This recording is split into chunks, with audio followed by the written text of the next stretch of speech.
Bonjour à tous, bonjour à toutes, chers étudiants et étudiantes. Alors, nous avons vu plusieurs indicateurs de position jusqu'ici, comme la moyenne, la médiane, le montant plus des quartiles. Mais en fait, connaître le centre d'une distribution ne se fait pas. D'accord? C'est pour cela il faut aussi savoir comment les valeurs sont dispersées autour de ce centre. D'accord? Et c'est l'objet des mesures de dispersion. La plus simple d'entre elles, c'est l'étendue. Alors, c'est quoi l'étendue? On appelle étendue, notez E, la différence entre la plus grande et la plus petite valeur de la variable. Prenons un simple exemple d'une série de notes, par exemple 8, 10, 12, 14, 16. Alors dans ce cas, l'étendue, c'est la valeur maximale, c'est 16 moins 8, la valeur minimale. Donc ça fait 8. D'accord? Mais généralement, l'étendue est une mesure de dispersion qui présente l'inconvénient de surestimer la dispersion des observations lorsqu'il existe des valeurs extrêmes. Cela veut dire quoi? Cela veut dire tout simplement que l'étendue a un inconvénient car elle est très très sensible aux valeurs extrêmes ou bien les valeurs aberrantes. Parce que là, une seule valeur extrême,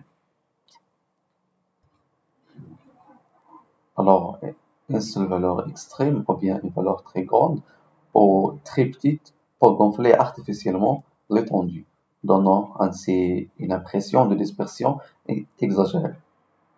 Comme par exemple, si nous intéressons à l'étude des salaires dans une entreprise, alors la présence d'un salaire de 10 000 dirhams par exemple, euh, alors que les autres salariés ont tous un salaire, on va dire, inférieur à 4 000, alors dans ce cas, cette valeur extrême de 10 000 va gonfler l'étendue, d'accord? Et donc, elle va surestimer la dispersion réelle. C'est pour cela qu'on utilise d'autres mesures de dispersion plus robustes, comme par exemple la variance, l'écart type ou l'écart interquartile. Et nous allons voir ça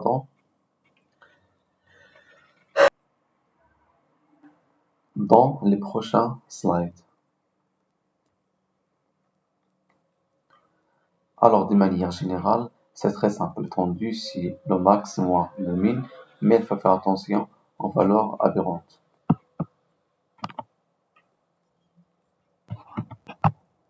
Alors, après l'étendue, voyons une mesure de dispersion beaucoup plus robuste, c'est l'écart interquartile. Alors, c'est quoi l'écart interquartile? C'est une mesure qui permet de décrire la variabilité des données en se concentrant sur la partie centrale de la distribution, là où se trouve la majorité des individus. Donc, commençons par une petite définition. Donc, généralement, il est noté ER, d'accord? Il se calcule très simplement comme ça. Donc, Q3, c'est-à-dire le troisième quartile, moins Q1, le premier quartile. Et donc, bien sûr, Q1, ou bien le premier quartile, c'est la valeur telle que 25%, ou bien un quart des observations où ils sont inférieurs, alors que Q3, c'est le troisième quartile, c'est la valeur telle que 75%, c'est-à-dire trois quarts des observations où ils sont inférieurs. D'accord? Alors que 25%, où ils sont supérieurs. D'accord? Ainsi, l'intervalle Q1, Q3 contient exactement 50% des données centrales, c'est-à-dire la moitié du milieu. Alors pourquoi utiliser généralement cet écart interquartile? Parce qu'il mesure la dispersion des 50% centraux des données, ignorant les 25% les plus petites et les 25% les plus grandes. Et alors, de ce fait, si l'étendue, ou bien l'étendue est sensible aux valeurs extrêmes, alors l'écart interquartile, il est peu sensible aux valeurs extrêmes, d'accord? parce qu'il mesure tout simplement seulement les 50% centraux des données. Alors, prenons un exemple concret. Donc, reprenons par exemple les salaires. Donc, toujours le même exemple. Donc, si on a par exemple 10 salariés, donc, euh, donc si par exemple la majorité des salaires sont inférieurs à 4 000, alors que, on va dire, un seul salarié a un salaire, par exemple, extrême, donc de 10 000 dans ce cas. Donc ici, si nous calculons l'étendue, donc c'est 10 000 moins 4 000. D'accord?